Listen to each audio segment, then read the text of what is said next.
When we talk about viral meningitis, we're looking at a localized inflammation inside the subarachnoid space, the fluid-filled area surrounding the brain and spinal cord. It is the second most common type of meningitis, though fortunately it carries a much better prognosis and is generally less severe than a bacterial infection. The condition primarily targets specific demographics.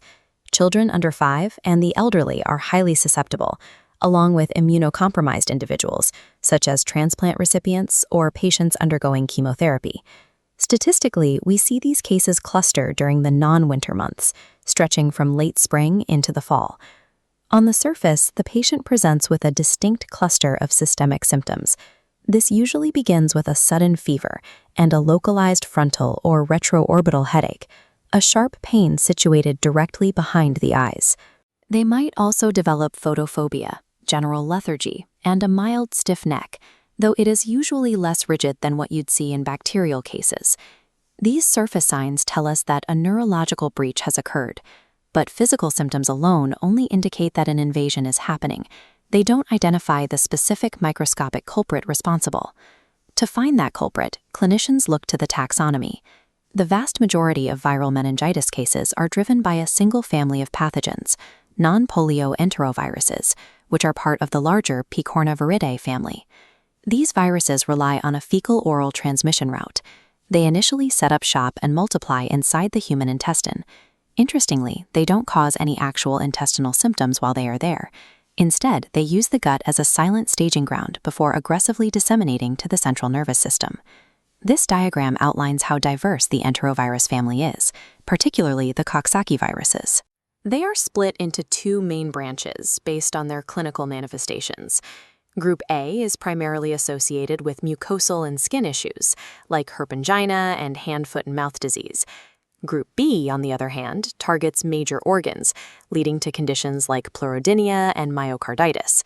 Yet, despite taking entirely divergent pathways through the body's systems, both Group A and Group B retain the specific capability to infiltrate the subarachnoid space and cause aseptic meningitis. And Coxsackie viruses aren't the only threat in this category. Echoviruses are frequent offenders, alongside Enterovirus 71, a specific strain that has historically driven severe meningitis epidemics across Southeast Asia. Because the enterovirus family comprises well over 100 different human serotypes, they are the most statistically probable invaders a clinician will encounter. When enteroviruses aren't to blame, secondary viral families come into play. Herpes viruses are the next most common cause, with HSV2 breaching the central nervous system significantly more often than HSV1. Then we have arboviruses, like the West Nile virus.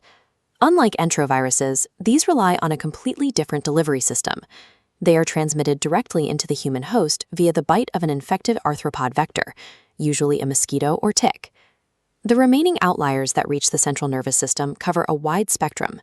This includes patients in the primary stages of HIV, the mumps virus acting as a secondary complication to parotitis, and the LCM virus, which is contracted through contact with rodent droppings. Multiple, distinctly different viral families can all trigger the exact same neuroinflammation. A mosquito bite, a gut pathogen, and a rodent virus can all put a patient in the hospital with identical headaches and fevers. Because of this overlap, clinical observation alone simply cannot provide a conclusive diagnosis. To safely separate a viral infection from a highly lethal acute bacterial threat, clinicians have to bypass the external symptoms entirely and extract cerebrospinal fluid directly from the patient. This chart compares the required biochemical analysis. Viral infection fluid maintains normal glucose, with normal or slightly elevated protein. This sharply contrasts the hazardous markers of bacterial meningitis.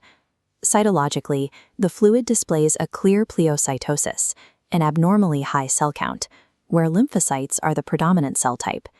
Establishing this exact biochemical signature safely rules out the immediate danger of bacteria. With that threat off the table, the medical team can shift their focus purely to identifying the specific viral agent. Finding that specific virus is a technical challenge. Standard viral cultures of cerebrospinal fluid generally have poor sensitivity, meaning older traditional lab methods often miss the pathogen completely. Instead, labs deploy advanced molecular techniques. By using multiplex PCR platforms, they successfully isolate and amplify specific viral RNA directly from the fluid sample. Once identified, the actual treatment protocol is highly targeted. Management is primarily symptomatic, using analgesics and fluid replacement, while reserving aggressive intravenous antivirals, strictly for severe herpes virus infections. Viral meningitis is an alarming invasion of the nervous system, but by systematically deciphering the fluid protecting the brain, clinicians can isolate the precise microscopic invader, turning a dangerous clinical unknown into a targeted, survivable condition.